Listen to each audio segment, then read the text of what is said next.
उससे पहले यूट्यूब पे वीडियो बहुत देखे थे कि कैसे इंटरव्यू करना चाहिए, क्या करना चाहिए। तो वो कह रहे हैं जाते ही आप पहले ग्रीट करो सबको, जितने सर मैम बैठे उनको बोलो, जो भी टाइम चल रहा है, मॉर्निंग है तो गुड मॉर्निंग बोलो, आफ्टरनून है तो आफ्टरनून बोलो। जैसे ही मैं गया, अब माइंड है एकदम ब्लैंक। मैं जाके ऐसे चेयर रखी थी वहां पे, सामने 4 लोग बैठे हुए थे, मैं चेयर के पास ऐसे जाके खड़ा हो गया। अब जब मैं ऐसे खड़ा हुआ, अब वो ग्रीट करना तो भूल ही गया कि इनको ग्रीट भी करना होता है, गुड मॉर्निंग गुड आफ्टरनून भी बोलना है। मैं ऐसे जाके खड़ा हो गया, उन्होंने कहा बैठो, तो मैं बैठ गया। बैठते से ही पहला सवाल तो ये पूछा गया कि आप सुजुकी छोड़ के, इतनी अच्छी कंपनी थी, क्यों इधर आई केंद्रीय विद्यालय की जॉब लेने के लिए। तो थोड़े डिप्लोमेटिक आंसर होते हैं, सब जानते हो कि उधर अच्छा नहीं लग रहा था या हमारा पैशन था टीचिंग को लेके, इसलिए हम इस फील्ड में आ गए, ये वो ज्ञान दे दिया। फिर उन्होंने कहा चलो सर इंटरव्यू आपका बाद में लेते हैं, पहले डेमो टीचिंग करा लेते हैं आपसे। तो वहीं सामने बोर्ड लगा हुआ था, चौक वाला बोर्ड था, ग्रीन बोर्ड, और सामने 4 लोग बैठे थे, उन 4 लोगों को पढ़ाना है। तो मैं खड़ा हुआ, तो उन्होंने कहा अच्छा बताओ सर क्या पढ़ाने वाले हो। तो मैंने कहा मैथ्स पढ़ाएंगे। तो उन्होंने कहा कि सर जितने भी मेल टीचर आते हैं मैथ्स ही पढ़ा रहे हैं सब, आप कुछ और पढ़ाओ।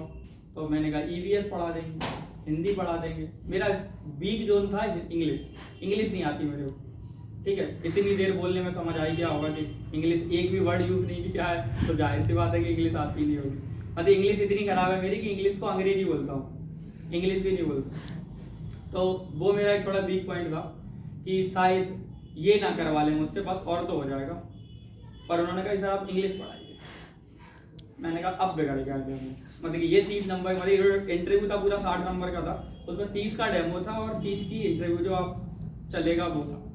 तो मैंने कहा कि अगर ये डेमो इंग्लिश से करवा रहे हैं तो ये 30 तो गए, अब जो बचे हैं वो 30 नंबर बचे हो, यहाँ ये दे दें वो दे दें, इनकी इच्छा है। तो अब पढ़ाने के तरीके में तो अब इंग्लिश तो वैसे भी नहीं निकलनी मुंह से, और माइंड ब्लैंक है तो और नहीं निकलनी। मैं गया, मैंने कहा और हेलो बच्चों, तो उन्होंने, वो एक मैम थी, उन्होंने टोक दिया। उन्होंने कहा सर इंग्लिश की क्लास में हिंदी वर्ड यूज नहीं करोगे, आप जो बात भी करोगे वो इंग्लिश में करोगे और जो पढ़ाओगे वो भी इंग्लिश में पढ़ाओगे। मैंने कहा अब तो हो गया। मैंने मतलब सोचा वैसे बाहर निकाल दो भाई, क्यों ले रहे हो। पर हिम्मत दिखाई कि चलो भाई ट्राई मारते हैं, तो थोड़ी बहुत टूटी फूटी इंग्लिश बोली। तो इतना तो वो भी समझ गया होंगे कि इसको इंग्लिश नहीं आती, क्योंकि जिस तरीके की इंग्लिश में बोल रहा था वो भी समझ गया होंगे कि नहीं आती। फिर मैं एक पोयम पढ़ाने वाला था बच्चों को। तो मेरी पोयम थी कि जो प्लांट है उनको वाटर कब देना चाहिए, every time in the morning, every time in the evening, ऐसे करके एक पोयम थी। पूरी पोयम खत्म हुई। अब पोयम का कैसे पढ़ाओगे, पोयम में ऐसे बोल बोल के पढ़ा रहा। मैम कहती सर बोर्ड भी यूज करना होता है। अब बोर्ड क्या, पोयम में बोर्ड क्या यूज करूंगा मैं। फिर मैंने सोचा कि चलो ठीक है बोर्ड यूज करना ही है, तो मैंने पूरी जो पोयम बोल रहा था वो लिख दी बोर्ड पे ऊपर से लेके नीचे, बस खत्म कहानी। तो इतना हुआ। तो फिर वो मैम बोलती है कि सर ये तो पोयम हो गई इंग्लिश की, अब आप मुझे ये बताइए इस पोयम का साइंस में क्या पढ़ाओगे, ईवीएस में क्या पढ़ाओगे बच्चों को। तो एक तो हो सकता है कि डेमो टीचिंग तो खराब थी, इंग्लिश वाहियात बोल रहा था, मुझे ही पता था कि बस बाहर निकल के ये बस नाम पे ऐसे लगाने वाले हैं, मेरे को इसको लेना ही नहीं है कैसे भी। पर बोलते हैं ना जो क्रॉस क्वेश्चनिंग होती है वो बचा ले जाती है आपको, उसका आप सटीकता से जवाब दे दो बस। तो जब क्रॉस क्वेश्चनिंग हुई तो उन्होंने पूछा कि इसका ईवीएस में क्या यूज है। तो मैंने बोला कि हम ईवीएस में फोटोसिंथेसिस पढ़ा देंगे बच्चों को, कि प्लांट में फोटोसिंथेसिस कैसे होती है, क्या होती है। फिर उन्होंने उसके बाद बोला कि अच्छा इससे मैथ्स कैसे पढ़ाओगे। अब इंग्लिश की पोयम है, उससे ईवीएस पढ़ानी है, फिर मैथ्स पढ़ानी है। तो उन्होंने कहा मैथ्स कैसे पढ़ाओगे, कौन सा टॉपिक पढ़ाओगे मैथ का। तो मैंने बोला हम इससे टाइम पढ़ा देंगे बच्चों को, इवनिंग और मॉर्निंग चल रहा था उस पोयम में। तो मैंने कहा पहले इवनिंग और मॉर्निंग बताएंगे, फिर बताएंगे कब से लेके कब तक इवनिंग होता है, फिर वो वॉच वाला टाइम वाला टॉपिक आ जाएगा तो मैं क्लॉक वाला टॉपिक पढ़ा दूंगा उन्हें पूरा बच्चों को। तो शायद उससे वो थोड़ा बहुत सेटिस्फाई हो गई। फिर उन्होंने बोला कि सर आपने जो ये पोयम पढ़ाई है, इस पोयम का टाइटल क्या है। अब तुम सोचो मैं तैयार करके गया हूँ वो पोयम और उस पोयम का टाइटल याद नहीं है मेरे को क्या है। मैंने कहा टाइटल तो नहीं पता। तो बोलती किस क्लास की एनसीईआरटी में है ये पोयम। मैंने कहा मैडम ये भी रिकॉल नहीं कर पा रहा हूँ मैं कि किस क्लास की एनसीईआरटी में है। तो कहती आपने खुद लिखी है ये। मैंने कहा नहीं, पोयम एनसीईआरटी की है। अब मैंने एनसीईआरटी से गूगल की थी, अब उसमें क्लास थोड़ी लिख के आता कौन से क्लास की है। मैंने ऐसे डाली थी 1 to 5th class English poem, तो एक पोयम आ गई, मुझे अच्छी लगी, मैंने सेलेक्ट कर ली। अब ये नहीं पता ना किस क्लास की है, इसका टाइटल क्या, कुछ पता नहीं था। इसके बाद फिर इंटरव्यू स्टार्ट हुआ। अब इंटरव्यू में अब वहाँ 4 लोग बैठे हैं, 4 लोग अपने अलग अलग लेवल के सवाल पूछ रहे हैं। उसमें एक साइकोलॉजी वाली मैम बैठी थी, तो उनका पूछना था कि अच्छा सर एक बात बताओ, आप पढ़े लिखे हो, ये मुझे आपकी डिग्री से पता चल रहा है, और आपकी डिग्री देख के मुझे ऐसा लग रहा है कि आपने इंजीनियरिंग की और ये किया, तो आप अच्छे पढ़े लिखे व्यक्ति हो। तो मुझे लगा मेरी तारीफ हो रही है, शायद इसको अच्छा लग गया मेरा इंटरव्यू। तो मैंने कहा हाँ। तो बोलती कि अगर आप रोड पे जा रहे हो तो आप बताइए कि आप कैसे पहचानोगे कि कोई व्यक्ति पढ़ा लिखा है या नहीं। आपके पास उसकी कोई डिग्री नहीं है, कुछ नहीं जानते आप उस व्यक्ति के बारे में। तो अब ये ऐसा सवाल था कि इसमें अब वहाँ उन्होंने पूछा है, तो ऐसा भी नहीं है कि तुम सोचे ही जा रहे हो कि रुक जाओ सोच के बताएंगे फुर्सत से, तो तुरंत का तुरंत जवाब देना। और बात ये कि वो सामने बैठे, उन्होंने पूछा और अब वो चारों आप ही को देख रहे हैं कि अब आपके चेहरे का रिएक्शन क्या है, आप क्या कर रहे हो, क्या बोल रहे हो, क्या सोच रहे हो। तो फिर मैंने कहा कि अगर रोड पे व्यक्ति जा रहा हो, अब वो वही है कि एक तो स्वच्छता अभियान वाला दिमाग में आया। तो मैंने कहा कि अगर कोई व्यक्ति जा रहा है रोड पे और उसने रैपर अगर कुछ खा रहा है और उसने रैपर जमीन पे फेंक दिया रोड पे, तो हम कहेंगे कि वो एक अशिक्षित व्यक्ति है, फिर उसके पास कितनी भी डिग्रियां हो वो मायने नहीं। बोलती है ये तो नंबर 1 हो गया, और क्या चेक करोगे उसका। अब वही है कि एक तो बड़ी मुश्किल से मन से निकल के आ रहा है तुम उस पर नंबर 1 नंबर 2 खेल रहे हो। अब दिक्कत ये है कि मेरे मन में ये डर था कि अभी मैंने दूसरा बता भी दिया तो वो कहते कि नंबर 2 हो गया, आप नंबर 3 बताओ, क्योंकि उसके मन का नहीं पता ना अपन को वो क्या सोच के बैठा सामने वाला। तो फिर मैंने हिम्मत करके दूसरा वाला बताया। मैंने कहा अगर वो किसी से बात कर रहा है तो हम ये चेक करेंगे कि वो कितनी विनम्रता से बात कर रहा है। अगर वो विनम्रता से बात कर रहा है तो हम कहेंगे कि वो शिक्षित, तो शायद हो सकता है। फिर उसके बाद मैंने वो डायलॉग चिपका दिया, विद्या ददाति विनयम, तो उन्हें शायद वो बात अच्छी लग गई होगी।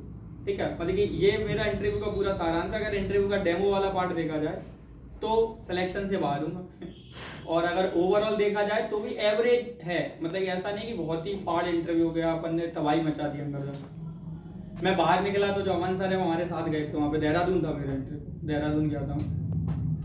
अमन सर बाहर थे तो अमन सर ने पूछा कि जैसे मैं बाहर निकला कि सर कैसा रहा, मैंने कहा कुछ मत पूछो मैंने कहा इंग्लिश पढ़वाइए अब आप समझ सकते हो क्या हुआ होगा, बाकी क्या बोला है मुझे भी नहीं पता। फिर वहां से फिर कार में आके बैठे, मतलब कि ऐसा था कि अमन सर, मेरी अमन सर से डील थी कि मैं जैसे ही बाहर निकलूंगा तो केंद्रीय विद्यालय के सामने एक पोस्ट लेना मेरा बढ़िया, अगर सिलेक्शन हो जाएगा तो वो फोटो डालने के काम। देखा ना यूपीएससी वाले डालते हैं, इंटरव्यू से पहले पोज ले लेते हैं, फिर वो जब जाते हैं तो सिलेक्शन हो जाता है तो वो फोटो डाल देते हैं। तो अब पहले तो नर्वसनेस बहुत ज्यादा रहती है, तो मैंने कहा अभी नर्वस हूँ, एक काम करना लौट के आऊँ ना तब डालना, तब रिलैक्स रहेंगे, हो गया इंटरव्यू, अब क्या होना होगा हो जाएगा, नहीं होना होगा नहीं हो जाएगा। लेकिन उस समय पता नहीं अमन सर ने मुझसे क्या बोला है। अमन सर ने बाद में मुझे बताया कि मैंने आपसे पूछा था कि फोटो ले लें क्या, तो आपने कहा चलो चलो गाड़ी में चलो। तो मतलब मेरे को तो पता भी नहीं मैंने क्या जवाब दिया उन्हें, मतलब इतना टेंस था दिमाग। तो मैं सीधा गाड़ी में आके बैठा, जब वो आधी बोतल पानी पी गया मैं पूरी, तब ऐसा लगा कि हाँ मैं रमाकांत मिश्रा हूँ।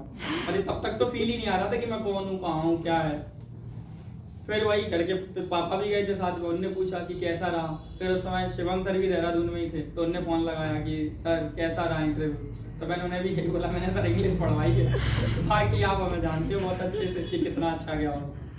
फिर चलते चलते एक बात हो रही थी कि इंटरव्यू में कितने मार्क्स दे देगा तो लगभग अपना सिलेक्शन हो जाएगा। तो यही आइडिया था कि अगर 40 और 45 के बीच में दिया तो बाहर है, 45 से प्लस दिया तो शायद चांस बन सकते हैं, 50 प्लस दिया तो श्योर है कि हो जाना चाहिए। फिर जब फाइनल रिजल्ट आया तो फाइनल रिजल्ट वाले दिन भी मैं शादी में था एक में, मेरे यहाँ कॉलेज में एक प्रिंसिपल सर हैं, उनके पास कहीं आया होगा, वो किसी ग्रुप में जुड़े होंगे, तो उनके पास रिजल्ट आया, उन्होंने सर्च मारा मेरा नाम और रमाकांत मिश्रा उसमें लिखा दिख गया। उन्होंने मुझे भेज दिया और फोन लगा के कहते हैं कि मैंने तुम्हें एक लिस्ट भेजी है पीडीएफ वाली, उसमें तुम्हारा नाम है, ये किसका रिजल्ट चेक करना तो मैंने कहा भाई क्या आ गया, कहाँ नाम आ, मुझे लगा हो सकता है कोई पुराना रिजल्ट देख लिया हो जो पहले लिस्ट आई थी मेंस वाले की। तो जब मैंने नाम देखा तो वो फाइनल लिस्ट थी। तो मैंने कहा ये आपको मिलेगा, एक तो फेक बहुत चलता है सोशल मीडिया पर, तो समझ नहीं आता है रियल वाला है फर्जी वाला। तो मैंने कहा आपने कहाँ से लिया, कहते मेरे पास ग्रुप में आया था। मैंने कहा फिर नहीं भरोसा कर रहा मैं इसको, मैंने कहा रुक जाओ पहले मैं ऑफिशियल वेबसाइट पे एक बार चेक कर लेता हूँ।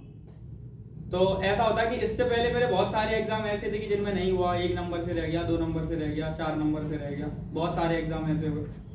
तो ऐसा होता है ना कि अब रिजल्ट नहीं आया है तो घर वालों को तो जाके तो तुम ही बताओगे ना कि मेरा रिजल्ट में नहीं हुआ है। और ये दुनिया का सबसे कठिन काम होता है जब आप कोई पेपर दे रहे हो और घर वाले उम्मीद लगा के बैठे कि आपका सिलेक्शन होगा और आपको जाके ये कहना है कि पापा मेरा नहीं हुआ इस एग्जाम। तो अब तक इस फेज से बहुत बार निकला था मैं कि एग्जाम का रिजल्ट आया, मैंने देखा अपने रूम में तो मैंने कहा नहीं हुआ। तो फिर पापा के पास गए जाके और बता रहे हैं कि पापा नहीं हुआ।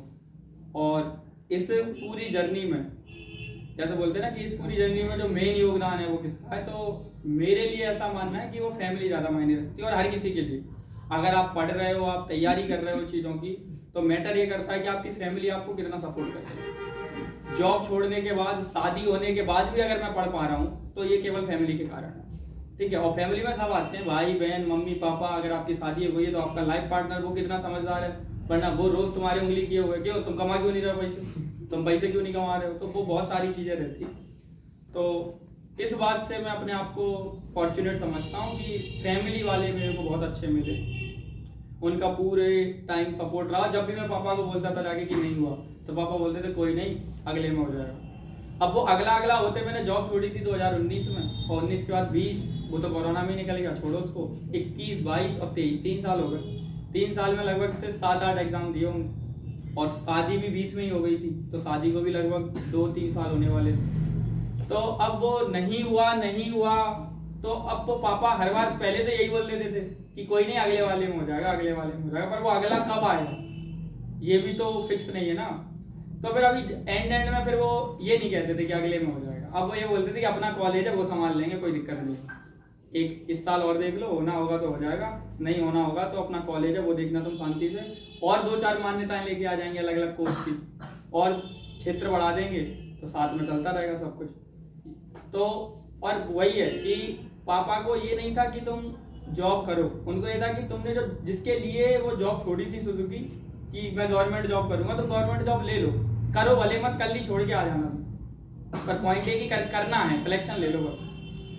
तो एंड में नहीं हुआ। फिर जब ये KVS का हुआ, तब मैं और पापा कार में थे, और जब ये रिजल्ट आया था तो मैंने वो रिएक्शन बहुत नोटिस किया था कि जब मैं कहता था कि मेरा नहीं हुआ, तो एक रहता ना कि अब वो देखना है कि जब मैं कहूंगा कि हुआ तो पापा का रिएक्शन कैसा होगा, पर वो देख नहीं पाया क्योंकि कार में था, अंधेरा, गाड़ी चला रहा था मैं। तो अब गाड़ी चलाऊंगा, पापा को देखूंगी या गाड़ी देखूंगी, तो जो वो होता है ना कि उस मोमेंट पे क्या था पापा का रिएक्शन, तो वो तो नहीं देख पाया कि क्या था एक्चुअल रिएक्शन, क्या रिएक्ट किया था उन्होंने। कि मैं गाड़ी चला रहा था, मैं ऐसे देखे जा रहा था PDF, और मैंने पापा से कहा कि पापा हो गया फाइनल।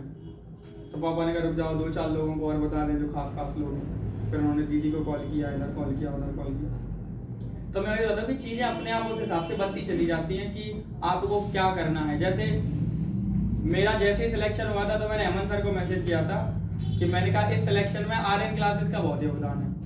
तो कहते हैं कि फालतू की बकरवाजी। मैंने कहा पॉइंट ये है कि मैंने कहा कि तुम जानते हो कि मैं फोकट की पढ़ाई करता नहीं किसी की। RN क्लासेस का योगदान इसीलिए कि अगर वो CTET का बैच स्टार्ट नहीं होता तो मैं CTET ही क्वालिफाई नहीं कर पाता, क्योंकि मैं आता तो था नहीं उसका कुछ। तो मैंने कहा वो CTET का क्वालिफाई जो पहली स्टेज थी वो केवल इस कारण से निकल पाई क्योंकि मैं RN क्लासेस का पढ़ा रहा था उस समय, और वो CTET के बैच को चला रहा था।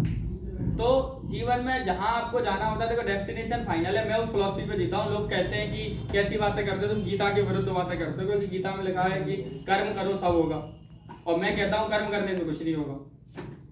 मेरी अलग फिलॉसफी है, मेरी अलग गीता है, ठीक है। मेरी फिलॉसफी ये कहती है कि आपकी लाइफ के कुछ डेस्टिनेशन जो माइलस्टोन है वो फाइनल है, वो होगा ही होगा आपके जीवन में। वो रास्ता कौन सा चुन रहे हो वो भी आपको नहीं पता, वो कोई भी रास्ता होगा, अगर आपको उस माइलस्टोन पे पहुंचना है तो वो पहुंचा ही देगा आपको, कुछ भी करो। जैसे इस फर्स्ट मेंटर कोचिंग में मैं पढ़ाता, वो भी एक पहले से ही फिक्स था, क्योंकि मैं पढ़ा रहा था उससे पहले कौटिल्य एकेडमी में, जो इंदौर में, नाम सुन रखा होगा आपने, ठीक है। कौटिल्य एकेडमी में पढ़ा रहा था। उसके बाद लौट के आया यहाँ पे, क्योंकि वो मेरा MPPSC का प्री निकल गया था, तो मैंने कहा मेंस की प्रिपरेशन शांति से बैठ के करेंगे। फिर उसके बाद शिवम सर से मिलना हुआ। फिर वो 1 साल, अब ऐसा होता है ना कि ये रिजल्ट कब आया, दिसंबर में पेपर था, उससे पहले मैं दिल्ली में था। हाँ, पेपर था फेब में। अब फेब में पेपर होने के बाद आपको दिसंबर तक ऐसा थोड़ी कि शांति से हाथ पे हाथ रख के बैठे रहोगे और देखोगे कि हाँ बढ़िया चल रहा है दुनिया, सब अच्छा हो रहा है, ऐसा तो करोगे नहीं। और जब कुछ करने को नहीं होगा तो मन भी बहुत घबराएगा कि अब क्या करना है, अब क्या करें। तो जो होता है ना कि उस समय जो ये 1 साल की जो जर्नी थी लगभग फेब से लेकर दिसंबर तक, इस समय जो स्टेबिलिटी थी, हालांकि शिवम सर से तो हम 2 साल से मिल रहे थे, पर इस समय की जो स्टेबिलिटी थी कि अब क्या करेंगे क्या नहीं करेंगे। तो उसमें शिवम सर का बहुत बड़ा योगदान है, क्योंकि उसमें कारण ये है कि वह कहते थे कि अगर कुछ नहीं हुआ तो अपन ग्वालियर में कोचिंग खोल लेंगे, अपन ग्वालियर चलेंगे, ग्वालियर चलाएंगे, ठीक है। या तो मैं ग्वालियर, उनका ग्वालियर जाने का चलता रहता था कि मैं ग्वालियर जा रहा हूँ, और मैं ग्वालियर चला गया तो ये पूरा फर्स्ट मेंटर का साम्राज्य आपका ही है। तो और उस समय ऐसा था कि उससे पहले जुड़े हुए थे, मैं यहाँ पढ़ा नहीं रहा था। फिर जब पढ़ाने का नंबर आया तो मैंने शिवम सर से बोला नहीं पढ़ा रहे थे बट पैसे ही ले रहे थे। हाँ मतलब वो ऐसा था कि कोई फैकल्टी नहीं है, फिक्स नहीं, मतलब कोई फैकल्टी नहीं है तो आगे पढ़ा दिया, नहीं तो मैं अपने घर पे हूँ, बाकी मुलाकातें होती रहती थी। जैसे ये फेब में मैं एग्जाम दे के आया, मार्च का टाइम था, शिवम सर ने बोला कि बताओ आगे सर क्या फाइनल है आपका। मैंने कहा देखो पेपर तो दे आया हूँ, सिलेक्शन की कोई गारंटी नहीं है, और पेपर तो मैं अभी देता रहूंगा क्योंकि अभी रुकना नहीं है यहाँ पे। तो बोलते हैं क्या करना है फिर, तो मैंने कहा पता नहीं क्या करना है। तो ऐसे ही एक दिन फिर फोन आया सर का कि सर 10th में सोशल पढ़ाना स्टार्ट करें क्या।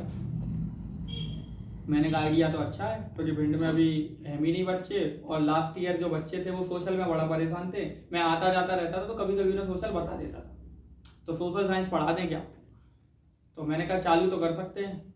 तो उन्होंने कहा कि वो वही है कि अब आपकी स्टेबिलिटी की कुछ रास्ता ढूंढना है, तो रास्ता यही है कि सोशल स्टार्ट करते हैं पढ़ाना, और पूरा सोशल आपके हैंड ओवर है, आप पढ़ाओ जैसे पढ़ाना है। तो अब वो क्या हुआ, जो 7-8 महीने की जर्नी थी ना उसमें, तो उसमें मैं वो सोशल में बिल्कुल लीन हो गया, क्योंकि 10th वालों को सोशल पढ़ाना है, तो उनका बोर्ड है, उनका भविष्य, तो उनको पढ़ा रहे हैं, तो अपन घर पे बहुत ज्यादा मेहनत कर रहे हैं कि क्या पढ़ाना है, कैसे पढ़ाना है। एक तो होता है पढ़ाना है, तो वो तो कोई भी पढ़ा देगा, पॉइंट ये है कि कैसे पढ़ा देगा उस चीज को, कि बच्चों के दिमाग में कितने सरल तरीके से वो चीज एक्सप्रेस की जा सकती है बच्चों को। तो वो वाली चीज के लिए बहुत मेहनत करनी पड़ी घर पे। तो वो जो 7-8 महीने थे पता भी नहीं लगे कब निकल गए, साथ में प्रोसेस चलती रही, पर ये काम होते रहे। अब जब ये साथ में पैरेलल जब मैं यहाँ लीन था तो माइंड में टेंशन बहुत कम थी। मैं कहता हूँ कि अगर वो टेंशन होती तो हो सकता था कि वो रिटर्न खराब हो जाता, टेंशन होती हो सकता है इंटरव्यू और ज्यादा खराब हो जाता, पर वो टेंशन नहीं थी माइंड में, तो माइंड स्टेबल था एक तरीके से। तो यही थी मेरी जर्नी। फाइनली KVS का रिजल्ट आ गया और अब फाइनल जाना है मैं वहाँ। पर यहाँ जो पुराने बच्चे हैं जो जानते हैं, नई को तो मुझे नहीं पता तुम कितने टाइम से यहाँ पढ़ रहे हो, बाकी जो पुराने बच्चे हैं उनसे मैं जब भी मिलता हूँ हमेशा ये कहता हूँ कि यहाँ पंचवर्षीय योजना नहीं चलानी है, तो कि हम RN क्लासेस का पूरा खर्चा हम ही उठाएंगे, कि पूरी फीस अगले महीने, अच्छा साल, अब अगले साल आप पे बच्चे नहीं हो रहे हैं, 10 तो हम ही हैं, आप बैच चालू कीजिए, ये नहीं करना है। तुम स्वार्थी हो जाओ जितने भी हैं, और जो नए हुए हैं वो भी, कि तुमको अपना भला सोचना है, एनी हाउ आपको अपना सिलेक्शन लेना है, ठीक है। उससे किसका घर चलेगा, किसका घर बंद हो जाएगा। अगर तुम्हें लगता है कि मैं वही बोलता हूँ कि मैं जब भी क्लास ले रहा होता तब मैं बोलता था कि मैं जब कौटिल्या में पढ़ा रहा था तो वहाँ जो बच्चा था MPPSC वाला वो 2 लाख फीस देता था, 2 लाख के फीस वाले बच्चे को भी मैं ही पढ़ा रहा था। यहाँ जो बच्चे 2000 फीस दे के 3000 फीस दे के पढ़ रहे हैं उन्हें भी मैं ही पढ़ा रहा हूँ। और तुम कहीं भी चले जाओगे, कोई अलग से ब्रह्मा से कोई अवतार लेके नहीं आता, ब्रह्मा अवतार की यहाँ तुमको कोई अलग से टीचर पढ़ा रहा है, वही टीचर है, सब घूम फिर के इधर उधर पढ़ाए जा रहे हैं। मैटर ये करता है कि आप कितनी मेहनत करो। अगर आप मेहनत करोगे तो सिलेक्शन भिंड से भी होगा, और आप मेहनत नहीं करोगे तो सिलेक्शन इंदौर से भी नहीं होना है, और आप चाहे जहाँ चले जाओ वहां से भी नहीं होना। एक मन में रहता है ना कि आप अभी पढ़ रहे हो, 2 साल यहाँ गप्पे मारोगे, उसके बाद घर वाले तो कहोगे पापा भिंड में कोई कोचिंग ही अच्छी नहीं है, अब क्या करें, अब यहाँ इसीलिए सिलेक्शन नहीं हो रहा। घर वाले कहेंगे चलो बेटा थोड़ी और मेहनत करते हैं, भेजते थे मैं ग्वालियर, घर वालों ने ग्वालियर भेज दिया, 2 साल वहाँ भटकोगे इधर उधर, वहाँ भी सिलेक्शन नहीं होना। फिर घर वाले कहेंगे, वो कहेंगे पापा कोर्स तो मेरा कंप्लीट हो गया, पर रिवीजन के लिए इंदौर चले जाएं तो थोड़ा और अच्छा है, क्योंकि वहाँ और अच्छी बड़ी बड़ी कोचिंग है। घर वालों ने और मेहनत करके थोड़ा पैसा इकट्ठा करके तुम्हें इंदौर भी भेज दिया, पर तुम पढ़ोगे नहीं तो ना सिलेक्शन इंदौर से होना है, ना ग्वालियर से होना है, ना भिंड से होना है। और अगर पढ़ लोगे तो सिलेक्शन मैं कह रहा हूँ इसी क्लास से होगा, और हुआ है। कुछ बच्चों के तुमने रिजल्ट देखे होंगे, अमन सर ने डाले थे, ठीक है, वो भी इन्हीं बेंचों पे पढ़े हुए हैं। और उनमें से बच्चे ऐसे हैं कि ऐसा नहीं कि कोई बाहर से पढ़ के आया हो, यहाँ केवल रिवीजन क्लास के लिए आया हो, वो परमानेंट यहीं पढ़ा है, उनके भी सिलेक्शन हुए। तो सिलेक्शन होते हैं, पर आप घर पे कितनी मेहनत कर रहे हो। यहाँ हेमंत सर ने 4 सवाल कराए और आपको लगा कि वो 4 क्वेश्चन से मेरा जीवन निकल जाएगा और मेरा सिलेक्शन हो जाएगा, तो नहीं होना। मैं जब ये इस फील्ड में आया था ना, नॉन टेक वाले में, मैं तो टेक्निकल वाला बंदा था, तो जब नॉन टेक वाले फील्ड में आया तो आप सोचो, जो साइंस बायो जो मैं पढ़ा रहा हूँ बच्चों को, 10th में भी बायो पढ़ा रहा हूँ, और यहाँ जब कंपटीशन वालों को पढ़ाता था तब भी बायो में ही पढ़ाता था। साइंस मेरे हैंड ओवर था, फिजिक्स केमिस्ट्री बायो। तो मैं यही बता रहा हूँ कि जब मैं ये पढ़ा रहा होता हूँ तो मैंने जब तैयारी की थी उसी दौरान मैंने पहली बार पढ़ा था इन चीज़ों को, मतलब मुझे भी नहीं आता था। सोचो जिस बच्चे के 10th में 60% हो, 12th में फेल हो गया, उसने क्या ही पढ़ा होगा 10th और 12th में, ठीक है, और उससे पहले तो क्या ही पढ़ा होगा 6th 7th में। तो पॉइंट ये है कि आप पढ़ रहे हो चीज़ों को तो इतना अच्छा पढ़ लो कि आप किसी को पढ़ा सको। मेरे एक टीचर थे कोटा में, जब मैं कोटा में पढ़ता था तो उन्होंने मुझे बताया था कि कोई सब्जेक्ट आपको कितना अच्छे से आया है ये तभी डिसाइड होता है कि आप उस टॉपिक को किसी दूसरे बच्चे को समझा सको बिना कॉपी में देखे। अगर इतनी काबिलियत आ गई है आपके अंदर तो आपको वो टॉपिक आ गया और आप कभी नहीं भूलोगे उस टॉपिक को। और अगर समझा नहीं पा रहे हो, अटक रहे हो, जैसे मैं पढ़ाते पढ़ाते कहूँगा कि जैसे मैं फिजिक्स पढ़ा रहा होता हूँ तो फिजिक्स में मैंने कहा अच्छा बताओ गति क्या होता है। अब बच्चों को गति की डेफिनेशन नहीं पता है, कुछ अपने मन से कह रहे हैं जो उनके दिमाग में आ रहा है, ठीक है। फिर जब मैं कहूँगा कि ये है एक्चुअल डेफिनेशन, अब ये हर जगह फिट होगी, कभी फेल नहीं होगी। तो जो ये बातें होती है ना, जो बारीकी वाली बातें होती है, जब आप पढ़ रहे होते हो तो कोचिंग का क्या मतलब है? कोचिंग का ये मतलब है कि जब आप घर पे मेहनत करोगे तो आप जो चीज़ 2 घंटे में करोगे, कोचिंग वाला आपको 1 घंटे में वो चीज़ डिलीवर कर देगा। तो उसने आपका 1 घंटा बचाया है, जो आप घर पे किताब से भी तो पढ़ सकते हो, या आप जी के पढ़ रहे हो। जैसे गोपाल सर आपको बायो पढ़ा रहे होंगे, बायो पढ़ाई गोपाल सर ने, ठीक है, तो बायो उन्होंने ऐसा क्या पढ़ा दिया, सब वही पढ़ा है ना जो किताबों में लिखा हुआ है। कोई ऐसी बात तो नहीं आगे बता दी गोपाल सर ने, या मैं जब पढ़ा रहा था मैंने कुछ ऐसा नया बता दिया हो कि मैंने ही डिस्कवरी की है इसकी, आ जाओ मैं बता रहा हूँ नई चीज। कोई भी टीचर नहीं बताता ऐसा, हर कोई वही बता रहे हैं जो किताबों में लिखा हुआ है। और वो किताबें मार्केट में इजीली अवेलेबल है। मतलब तुमको क्या लगता है गोपाल सर 10,000 की कोई किताब खरीद के पढ़ के तुम्हें पढ़ा रहे हैं, या मैं कोई 10,000 की किताब पढ़ के तुम्हें पढ़ा रहा हूँ? वही मार्केट में जो नॉर्मल किताबें आ रही है वही मैंने खरीदी है, वही गोपाल सर के पास है, वही सबके पास है, सारे टीचर के पास वही किताब है। उन्हीं किताबों से पढ़ पढ़ के टीचर बताते हैं आपको, तो वो तो आप खुद भी पढ़ सकते हो। पर दिक्कत क्या है? दिक्कत ये है कि जब आप वो लैंग्वेज पढ़ोगे ना, किताबें बोलती नहीं है, बस ये दिक्कत है। किताबें बोलना स्टार्ट कर देना जिस दिन, उस दिन टीचर का काम खत्म हो जाएगा, कोई रोल नहीं है फिर टीचर का। बस किताबें बोलने लगे कि ये जो लाइन लिखी है ना इसका मतलब ये है, तो बस काम आसान हो गया। यूट्यूब क्या कर रहा है? आप यूट्यूब पे लेक्चर देख रहे हो, वो क्या कर रहा है? यही तो कर रहा है। उन्होंने पीपीटी बनाई एक, और उस पीपीटी पे जो वो लाइन बताई उन्होंने उसका मतलब बता दिया, ये क्या, यही हम लोग कर रहे हैं यहाँ। तो पॉइंट ये है कि आप उन चीजों को समझ के उसके बाद जब तक वो जो 1 घंटा बचा है और उस 1 घंटे में प्रैक्टिस नहीं करोगे तो फिर सिलेक्शन नहीं होना, आप कुछ भी कर लो। जब तक आप मेहनत नहीं करोगे घर जाके, मैं बता रहा हूँ रोज के कम से कम अगर आप मैथ के 100 क्वेश्चन नहीं लगाते हो घर जाके तो मैथ स्ट्रॉन्ग नहीं होगा, आप चाहे कुछ कर लो। जैसे हेमंत सर पढ़ाते टाइम आपको कोई ट्रिक बताते होंगे या कोई रेशियो मेथड बताते होंगे कि ये क्वेश्चन ऐसे सॉल्व होगा। जब मैं पढ़ता था तो मेरा एक दोस्त था, वो कहता था कि यार रमाकांत एक बात बता, ये क्वेश्चन आया है, ये क्वेश्चन ऐसे सॉल्व होगा, ये तो हमें पता चल गया।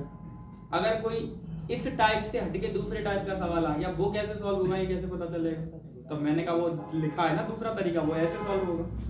तो कहता ऐसे कितने तरीके याद करेंगे भाई? और मान के चलो अपन 7 तरीके के क्वेश्चन पढ़ के चले गए और एग्जाम में 8वां आ गया तो अपने 7 बर्बाद हो गए, फिर तो कोई मतलब ही नहीं है। तो मैंने कहा बात तो तेरी सही है, पर ये था कि हम लोग जब साथ बैठ के पढ़ते थे, वो राकेश यादव की बुक आती है मोटी वाली, आपने देखी होगी, उसका एक एक क्वेश्चन हम लोगों ने बैठ के लगाया साथ में, एक एक सवाल, ठीक है। और बैठ के जब लगाते तो हमारा टारगेट फिक्स रहता था कि मेरे यहाँ, मैं यहाँ रूम पे रहता था, मेरे पास नहीं था कूलर, गर्मी का टाइम था, तो घर वाले कहते थे कूलर खरीद लो। मैंने कहा क्यों पैसे बर्बाद करना? वो जो मित्र था उसके रूम पे था कूलर, तो मैंने कहा एक काम करते दोपहर में अपन साथ पढ़ा, क्योंकि अब भाई रात को तो फिर भी टेम्परेचर कम हो जाता है सोते टाइम, क्योंकि सोते हैं 1-2 बजे तब तक टेम्परेचर नॉर्मल हो जाता है, पर दोपहर का क्या करोगे? तो मैंने कहा दोपहर में अपन साथ बैठ के पढ़ेंगे। तो वो कहता था कि ठीक है भाई। तो मैंने कहा मेरे रूम पे आने से तो कोई सेंस नहीं है, क्योंकि मेरे रूम पे तू आएगा तो दोनों गर्मी में परेशान होंगे, तेरे रूम पे बैठ के पढ़ते। तो उसने कहा ठीक है। तो अब मैं उसके रूम पे केवल इसीलिए जाता था क्योंकि उसके रूम पे कूलर लगा हुआ, तो मुझे गर्मी नहीं लगेगी बस दिन भर, और दिन भर गर्मी नहीं लगेगी और दोनों साथ बैठे और वो भी पढ़ने वाला बच्चा। अब एक दिक्कत ये आती कि एक ऐसा दोस्त मिल गया, उसने कहा हाँ भाई कूलर लगा आजा रूम पे, और बढ़िया दोनों सो रहे हैं लेट, हो गई पढ़ाई, पबजी खेल रहे हैं, कुछ और कर रहे हैं। तो ये दिक्कत वाली बात है।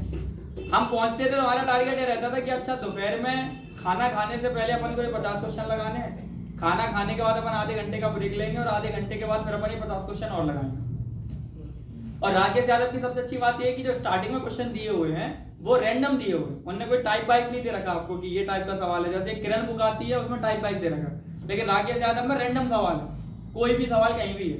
तो आपको चैप्टर के सारे कंसेप्ट पता है, अब लगाना स्टार्ट करो।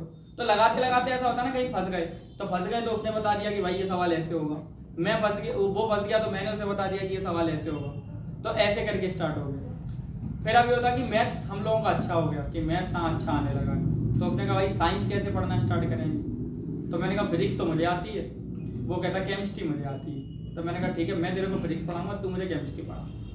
ये शेड्यूल सेट हुआ। उसके बाद फिर उसने कहा कि बायो कौन पढ़ाएगा किसको, उन्होंने कहा बायो कोई किसी को नहीं पढ़ाएगा, बायो मिलके पढ़ेंगे, तो क्या कोई तीसरा तो है नहीं ना जिसको बायो भी आता हो, या ढूंढे वहां पे कि भाई बायो किसको आता, भाई हमको पढ़ाना है, तो बायो कैसे पढ़ेंगे। तो फिर हम लोगों ने डिसाइड किया कि अब बायो, अब दिन भर तो इसी में निकल जाता है ना, मैथ फिजिक्स और केमिस्ट्री में, अब बायो कैसे पढ़ोगे। तो बायो पढ़ने के लिए हम लोग क्या करते थे, मैंने कहा चलो एक शेड्यूल और निकालते हैं, सुबह 6 बजे अपन पार्क चला करें, वहां बैठ के खुली हवा में बढ़िया बैठ के पढ़ेंगे और आनंद से बढ़िया मजा आएगा बायो पढ़ने में। अब वहाँ बायो पढ़ रहे हैं, मैं रियल इंसिडेंट बता रहा हूँ, बायो पढ़ रहे हैं, पार्क में बैठे हुए एक दादा पानी दे रहे हैं पौधों को वहाँ पे, तो वो पेड़ों पे ऊपर से पानी दे रहे हैं और हम लोग उस समय वो प्लांट मॉर्फोलॉजी वाला ही टॉपिक पढ़ रहे हैं। तो मैंने कहा यार दादा तो गलत कर रहे हैं, यहाँ पे रूट में पानी देना चाहिए, पत्तियों को पानी देने से क्या मतलब है, पत्तियां तो पानी लेती नहीं। तो कह रहा हाँ यार ये बात तो किताब में लिखी है। तो हम लोग दादा के पास जा रहे हैं कि भाई ये पानी यहाँ दो, ऊपर से कुछ नहीं होना। दादा कहते तुम ज्ञान ना लगाओ, उस पर धूल चढ़ गई है ना, वो धूल हटा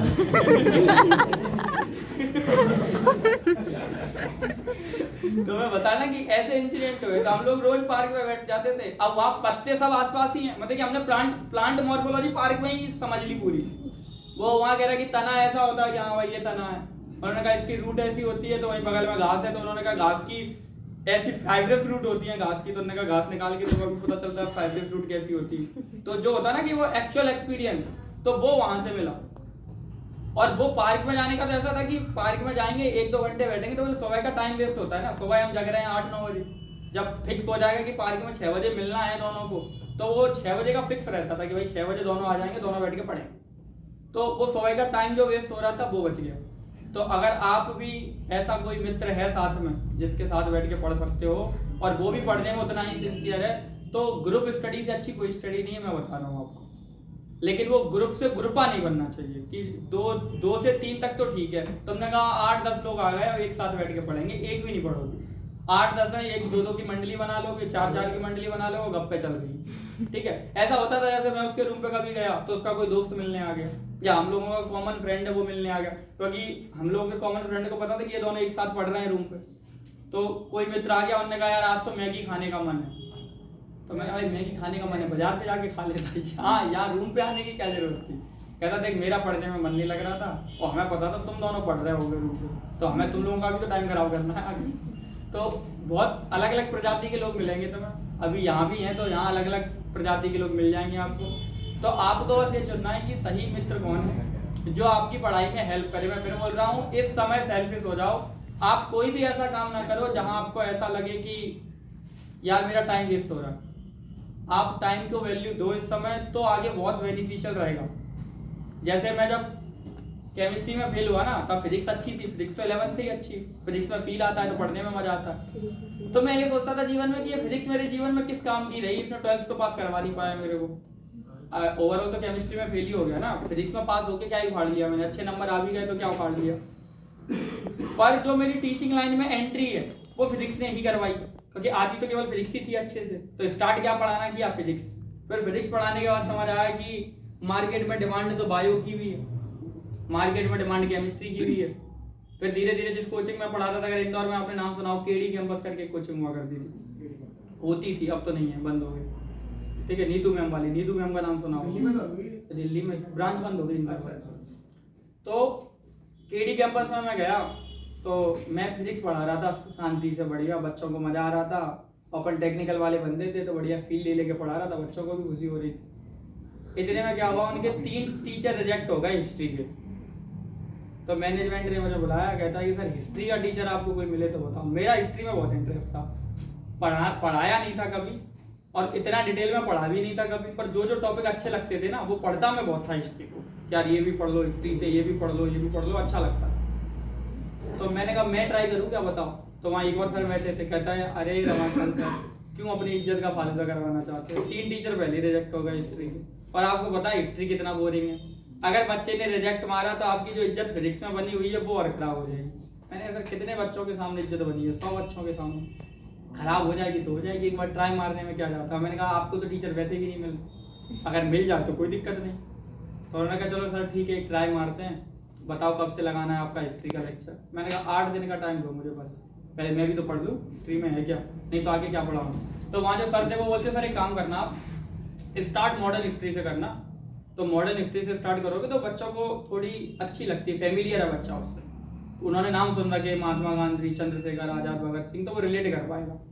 मैंने कहा सर देखो ये तो ना हो पाएगा, अगर मैं पढ़ाऊंगा तो एंशिएंट हिस्ट्री से ही, चाहे बच्चों को मजा आए चाहे ना आए, क्योंकि मैं कनेक्ट कैसे करूंगा कहानी को। वहाँ जो हो रहा होगा मॉडर्न हिस्ट्री में उसकी कहानी तो मिडाइवल में छिपी हुई है, और मिडाइवल में जो हो रहा है वो एंशिएंट में छिपा हुआ है, तो मुझे एंशिएंट से लेके चलना पड़ेगा। तो मैंने कहा चलो सर ट्राई मारो। 8 दिन बाद मैं लेक्चर लेने गया। अब वही है कि पहला लेक्चर तो बंदा तैयार करके जाता है कि धमाकेदार, जब पहला ही सुन लेना है बस।